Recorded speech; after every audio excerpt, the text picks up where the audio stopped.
Hello, and welcome to another episode of Glorious Life on Wheels. If I look and sound like I'm excited, it's because I am. Woo! What I'm going to show you today is going to blow your mind. I guarantee it. In Quartzsite in the winter, you're going to come across people who have turned anything and everything into a tiny house on wheels. There is a saying that necessity is the mother of invention. Well, the young man I'm going to introduce you to today had a need to find somewhere to live that he could afford.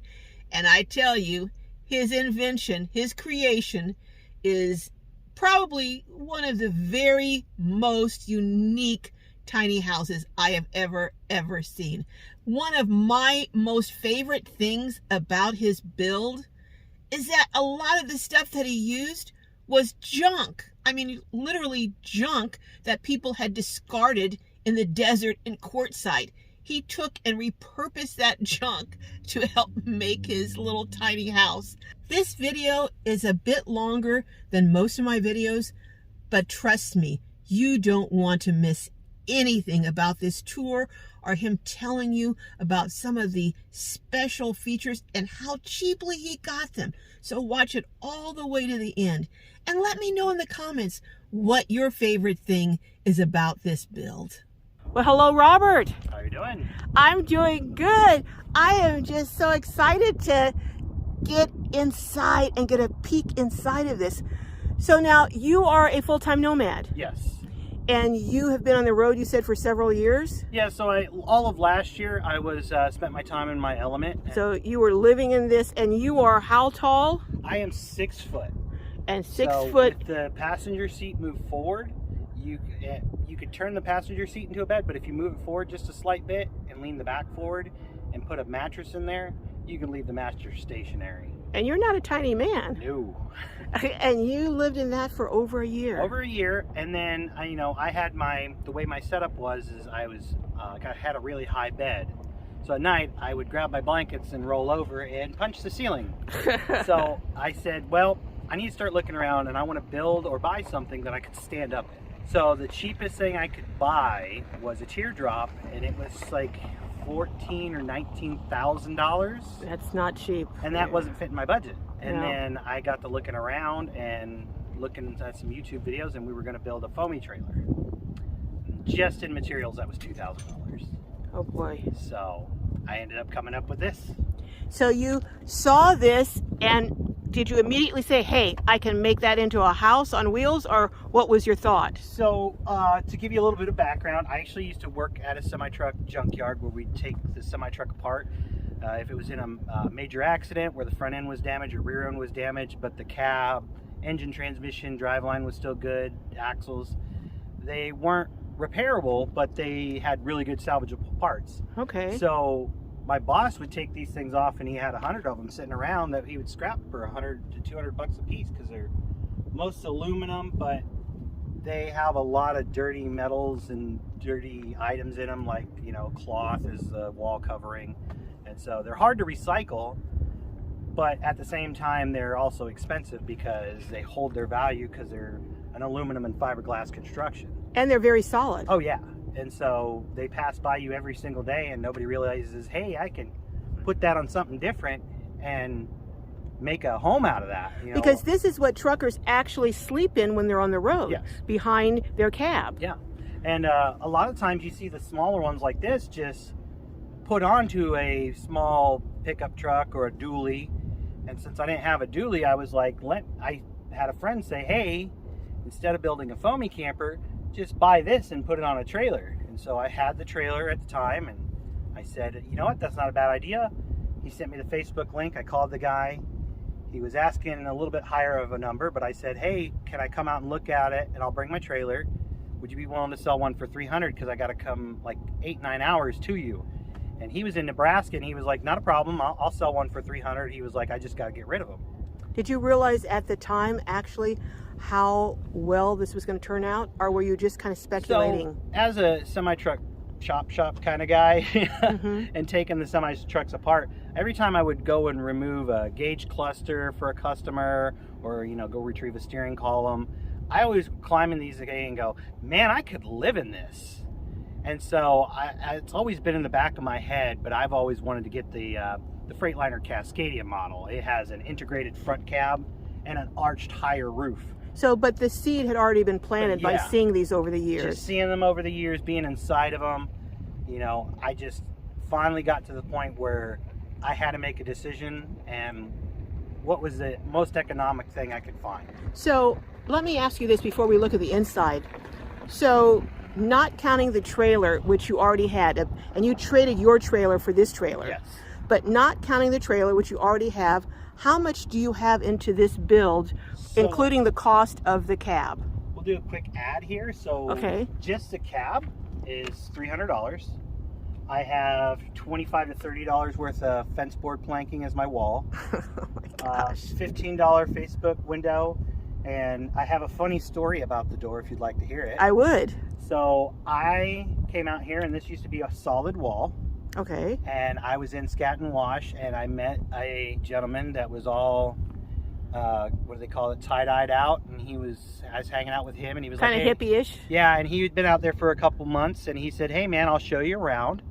And I was like, oh, I seen a wrecked car over there, is it any good? And he was like, we could hang out later and go take a look. And as we were walking down a wash that was pretty sandy and soft, he was like, I was asking him, hey, I'd really like to find a door if there's a junkyard around here. And he was like, no, there's not. He was like, but you got to pray. He says, or put an ad on Facebook, but pray. The desert will provide. And just so happened, I was jokingly slapped my hands together and said, God, give me a door. And only about this much of the door was sticking out of the sand, but I tripped over this glass How long window. after you said that? Like literally like 30 seconds. Oh my gosh. So he was like, that's funny. You need to start praying for $1 million. And I just so happened to retort to him. I was like, we'd cleaned this window off and found it. I was like, well, I bought them 2 big solar panels, and I really need something to hang those on, like a bed frame. And he was, kind of looking around because we were still trying to figure out where this car was. And he had walked around a bush, and he's like, just keep repeating, I need $1 million. And I said, why? He says, because I found your bed frame you were looking for.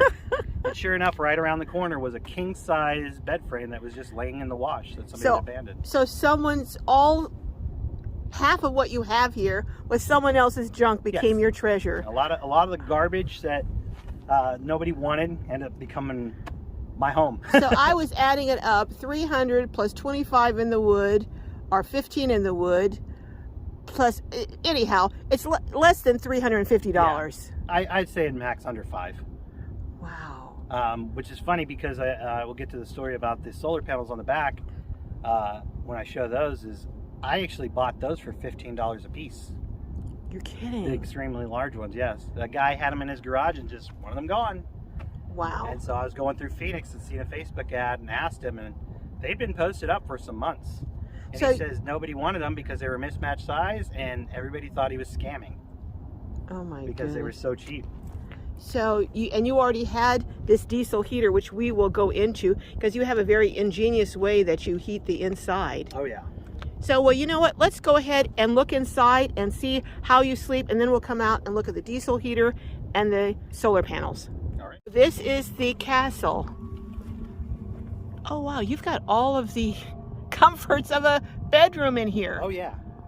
So you've got shelving. Was the shelving already in here? So the wood shelving wasn't. I've actually been slowly installing that because that was just a closet. But if you look over this way behind this curtain, that's what it was originally, was just an open closet to hang clothes. Okay, so you had the closet and you just added the wood. I'm just adding the wood as shelving. And so, this one I was like, oh, I'm going to put it this is going to be like my kitchen area. Okay. So.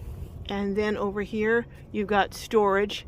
Then you've got more storage up above over there. Yes, each side carries a little area about the size of 2 milk crates. And then you've got lights over there, more storage up here, and more storage. Wow, you've got a lot of storage in here for such a small space. Now I'm looking over here, it looks like, is that an air fryer? So I have an air fryer run off of EcoFlow Delta 2. Okay. And how much power is that about? So the EcoFlow Delta 2 is 1,600 watt hours. Okay. And then I supplement that's got an output of 2,000 watts. Okay. So I can run my air fryer, refrigerator, TV at the same time and not have a problem. Then I'm in the about 1,500 watt range. Okay. But I've never took it over 2,000 like its peak power output is. So all the things that you have never exceed, but I never exceed. The only time I exceed is unless I am like running my air fryer and I have to run another appliance that consumes 1,000 watts. Okay. Which is like my tools, my air. I have a full-size air bubble compressor. So it's rare though that you would be doing that. Yeah, so it's very rare that I need that much wattage. So a lot of the times I'm just running my air fryer and then I'm cooking with gas with something else. So like my supper tonight is going to be air fryer orange chicken. So I get the little cheap box of orange chicken from Walmart. And I saw, let me go back in here, I saw that you have over here a pretty good sized refrigerator here. Yeah, so I can't remember the brand name on that. I know it's a little off-brand, but Okay. they call them like, this model I think is called the EcoWave. Okay. So it's a compressor style fridge, and you can turn it down to make it a freezer. So I keep it a little bit colder than a fridge would be. I'm a huge Dr. Pepper drinker, so I consume those like water, and I love them ice cold. So you get it pretty cold. I keep it cold, and then on the other side from my 2 cases of soda, I put all my food items. And then the way I normally do that is butter's on top, anything I need to keep super cold all the way at the bottom. Okay. And it's been working out well, other than my EcoFlow occasionally just has one of those days where it'll beep and it'll just shut down everything. All right, And but you have a lot of solar. We're going to go over and look at that in a second. But before we do that, I want to look at this diesel heater. Now this is a portable diesel heater? So this is a portable diesel heater, and I believe this one is a Vivor. There is a little information plaque on the back, sticker that you can take a picture of. Okay. I keep hearing about this Vivor. People are telling me, oh, they got refrigerators, they got air conditioners, they've got I got to go over and check them out. They are they turned into like the camping supply of China. So they supply a lot of the stuff that we nomads consume. So we consume diesel heaters. You tend to change them out every year to 3 years, depending on how long they last. And then now, how much do you remember how much this was? So on Vivor, this was like it was on sale one day for like $105. That is dirt cheap. But I bought mine used in Florida because a gentleman had it on his boat, and he was kind of done using it because he was going down to Puerto Rico or Venezuela with it. And he told me, it's gonna be hot down there, I don't need the diesel heater. So he sold me the diesel heater for $50. So show us how you have this set up to heat your I was gonna say your cabin, but it is a cabin. You can call it a cabin. Yeah. It's a cab. Okay, so how do you... So the way I have this set up right now is it's not in its permanent location, because future is it's going on back on a couple planks of wood. Okay. And then I'm gonna put a intake and exhaust vent, so it'll pull air from the cab and put heat back in the cab. But how do you do it right now? So as of right now, we just have it sitting on an aluminum table. The muffler just comes straight out from there, so it's out in the breeze and it's not heating up anything or catching anything on fire. Okay. And then I just take the duct that's supplied with it, and I just connect it up to the diesel heater, give it a couple stretches and stretch it out, and then just plug it into my little porthole that I made here by removing one of my little pieces of wood. And you have a wood piece that covers that. Yes, too. when I'm on the move and I decide, hey, I'm leaving Quartzsite and going up to Missouri to visit family, or out to Oregon to visit some other family, I'll pop a piece of wood in place. Summertime, the wood goes in place, and then don't need the heater no more. Heater gets put away into a bucket and a big old rubber tote here. Okay. Now you were saying that this diesel heater will blow you out with heat in there. Oh yes, I don't know the kilowatt on this one, but I will tell you to get the picture of the placard on the back. Okay. But this, I believe, is a 5 kilowatt one, and Let's I look can and only see. run it for like 5 minutes. Oh yeah, Or it 5 is. to 10 It is minutes. Vivor. Mm-hmm. Okay, I'm looking to see.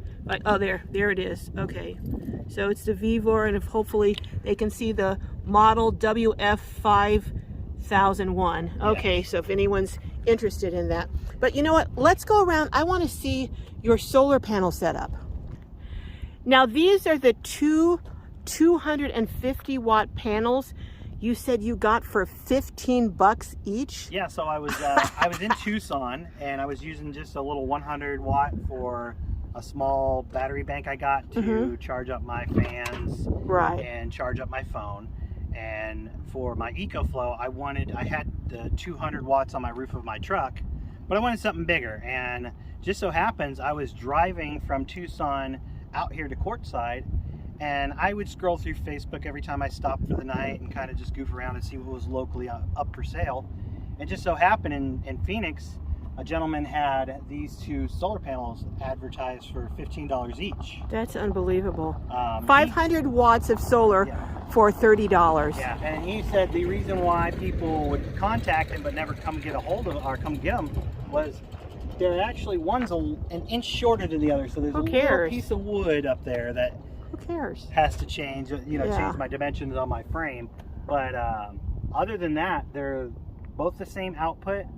They're made by two different companies, but all their numbers are the same. They both put out 250 watts, or 250 volts, or 250 watts, and they both put out like 53 volts.